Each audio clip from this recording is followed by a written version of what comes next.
CGI ने उठाया है बड़ा कदम और अब ऐसा लगता है कि बदल जाएगा 2024 का चुनाव। जी हाँ, मामला बहुत ज़रूरी है, मामला इंटरेस्टिंग है, मामला आपको जानना चाहिए, मामला आपको सुनना समझना चाहिए। क्या है मामला, बताएंगे विस्तार से।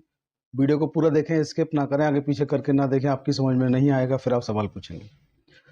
तो हुआ यूं कि अभी कुछ दिन पहले हमने एक वीडियो जारी किया था कि चुनावी बॉन्ड योजना जो है उसके तहत जो कुछ लोग होते हैं वो किसी भी राजनीतिक दल को बैंक में जा करके चुनावी बॉन्ड के जरिए चंदा दे सकते हैं। उसकी विशेषता ये रहती है कि उसमें किसी भी व्यक्ति का नाम उजागर नहीं किया जाएगा, किसी भी फर्म का नाम उजागर नहीं किया जाएगा, किसने चंदा दिया ये नहीं नहीं बताया जाएगा, ना ही कोई जान सकता है। तो इस चीज़ को लेकर के सुप्रीम कोर्ट में एक याचिका दाखिल हुई थी। एडीआर एक संगठन है, उसने याचिका दाखिल की थी और तमाम याचिकाएं भी लंबित हैं इसको लेकर के। एडीआर के वकील प्रशांत भूषण, मशहूर वकील हैं प्रशांत भूषण सुप्रीम कोर्ट में, तो वो उसकी पैरवी कर रहे हैं और अब इसकी जो डेट है सुनवाई की, वो डेट आ गई है और 31 अक्टूबर से इसकी सुनवाई होना शुरू हो गई। सबसे दिलचस्प बात यह है कि इसकी सुनवाई में जिन जजेस की बेंच बनाई गई है वो जजेस जो हैं वो जाने जाते रहे हैं अब तक अपने फैसलों के लिए। बहुत अच्छे फैसले वो लोग देते हैं और फैसले किस प्रकार के देते हैं आप लोग देख ही रहे हैं कि कभी वो ईडी को पाठ पढ़ाते हैं कि आपको किस तरीके से काम करना है, कभी किसी चीज़ में लेकर के सरकार की खिंचाई करते हैं। तो सबसे पहला जो इस बेंच में नाम है वो है देश के चीफ जस्टिस श्रीमान DY चंद्रचूड़ साहब। दूसरा इसमें नाम है इस बेंच में जस्टिस संजीव खन्ना। तीसरा नाम है इस बेंच में जस्टिस BR गवई। चौथा नाम है इस बेंच में जजेस का जो है जस्टिस JB पादरीवाला। और पांचवा अंतिम नाम है इस बेंच में जस्टिस मनोज मिश्रा। जी हाँ, 5 जजेस की ये बेंच है। इन जजेस में वे जजेस भी हैं जिन्होंने राहुल गांधी की सजा को जो है सुप्रीम कोर्ट से अपील थी, उनको सुनवाई उसकी स्वीकार करी थी और उनकी सजा पर ब्रेक लगा दिया था, जिससे उनकी लोकसभा की सदस्यता वापस आई है। वे जजेस भी इसकी बेंच में हैं और जो 5 जजेस हैं वो जाने जाते हैं अपने अनोखे अंदाज के लिए और अनोखे काम के लिए।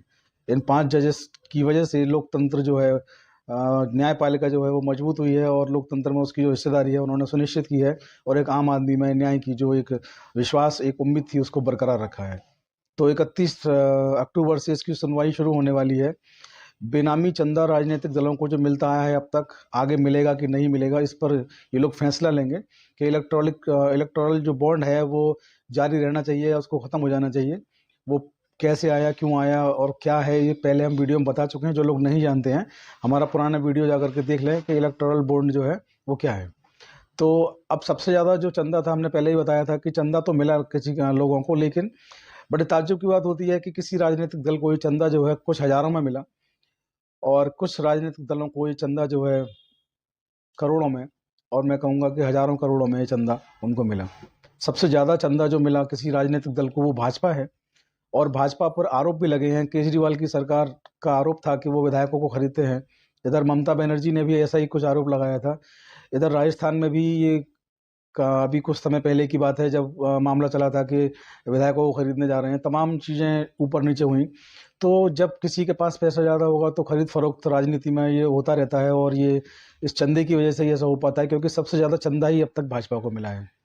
तो ऐसा माना जा रहा है कि अगर ये चंदा जो है, सुप्रीम कोर्ट इस पर रोक लगा देता है इस चंदे पर कि अब नाम उजागर करके चंदा देना होगा, तो वो लोग जो अपने निजी स्वार्थों के लिए भाजपा को चंदा देते हैं, फिर अपने निजी स्वार्थ उनसे पूरा करवाते हैं, ये कहीं ना कहीं उनके निजी स्वार्थों पर प्रहार होगा, क्योंकि वो अपना नाम ओपन नहीं करते। अब नाम ओपन करने की बात आएगी तो ऐसा माना जाता है कि वो फिर चंदा नहीं देंगे या कम देंगे, क्योंकि सवाल फिर उनसे भी होगा, ईडी उनसे भी पूछेगी आपके पास इतना रुपया कहाँ से आया और इतना रुपया आप क्यों दे रहे हैं। तो तमाम इसमें सवाल जुड़े हुए हैं और अगर ऐसा होता है और चंदे पर रोक लगती है तो सबसे ज़्यादा नुकसान जो है उसकी संभावना भाजपा को है, क्योंकि सबसे ज़्यादा फायदा भी अब तक इन चंदे का भाजपा को मिला है। कई राजनीतिक दल ऐसे हैं, छोटे छोटे दल हैं, जिनको कि हज़ारों हज़ारों हज़ार रुपए में वो चंदा मिला है और इनको तो हज़ारों करोड़ में चंदा मिला है। तो सबसे ज़्यादा नुकसान भी इनको होगा चंदा अगर रुकता है तो। खैर, जो भी होगा वो देखा जाएगा, भविष्य है उसका, जो भी कुछ होगा आपको बता देंगे कि क्या है क्या नहीं है। फिलहाल सुप्रीम कोर्ट ने नोटिस जारी कर दिया है, जजेस की बेंच के बारे में बता दिया है और सुप्रीम कोर्ट ने उस नोटिस में कहा है कि किसी को कुछ भी इसमें बताना हो तो कहना हो तो वो अपना ईमेल के जरिए से हमें अपनी बात को 31 अक्टूबर से पहले पहले कह सकते हैं। उन्होंने अपना नोटिफिकेशन जारी करके ये बात को कहा है। मामला बहुत दिलचस्प होगा। जो भी इसमें अपडेट होगा उसको आपको अपडेट कराएंगे। आप लोग अधिक जानकारी के लिए बने रहें चौधरी लीगल एसोसिएट पर। चैनल को सब्सक्राइब करना ना भूलें। इसके साथ आप लोग हमारे दूसरे यूट्यूब चैनल को, जो कि ऑफिशियल प्रतीक चौधरी के नाम से, उसको भी सब्सक्राइब करना ना भूलें। वीडियो को मैक्सिमम लोगों तक, ज़्यादा से ज़्यादा लोगों तक शेयर करें, जानकारी को ज़्यादा लोगों तक पहुँचाएँ और उन्हें बताएं कि इलेक्टोरल बॉन्ड जो है, चुनावी चंदा योजना क्या है।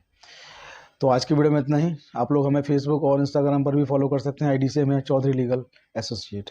जय हिंद, जय भारत।